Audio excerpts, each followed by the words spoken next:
এই রান্নাটা হয়ে গেলেই সবাইকে ডেকে খেতে বসিয়ে দেবা বৌমা। আচ্ছা মা, ঠিক আছে। মা, মা, এই বাঞ্চতটা এখানে কেন এসছে? তুই কার কথা বলছিস? এই যে মাসিমা, আমার কথা বলছি গো। আপনার ছেলেটা না খুব দুষ্টু, একটু ইয়ার কিউ বোঝে না বাবা গো বাবা। হ্যাঁ গো, তুমি আমার ভাইকে গালাগালি দিলে। বাড়াটা গালাগালি দেবো না তো কি দেবো? ও বলছো তার বাল, বাড়া আমাকে ঘরে একা পেয়ে আমার প্যান্টের ভিতরে হাত ঢুকে দিয়েছে। মা গো মা, জামাই বাবু তুমি অত রেগে যাচ্ছ কেন? আমি তো তোমার শুধু একটু সাইজটা দেখছিলাম গো। সাইকেল ছিল হোম তার বাল, বাড়ি গিয়ে বাবার সাইজ দেখবি যা। কি সব উল্টো পাল্টা কথা বলছিস তুই? যা বলেছি ঠিকই বলেছি। লেওরা আজকে প্যান্টের ভিতরে হাত ঢুকে দিচ্ছে, কালকে তো বলবে হালকা করে পুঙাও মেরে দাও। এই কি হয়েছে রে? এত চেঁচামেচি কিসের?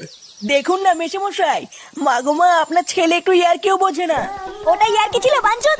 দেখেছেন তো কিভাবে বলছে। দেখো মা, আমি কিন্তু বলে দিচ্ছি, এই চুদির ভাই যদি বাড়িতে থাকে আমি কিন্তু বাড়ি থাকবো না, বলে দিলাম। চোরে বাচ্চা, তুই ঘর থেকে বেরিয়ে যা। আমরা কোনো কাজকর্মের বেলায় নেই, কোনো রোজগার পাতি নেই, আবার বড় বড় কথা।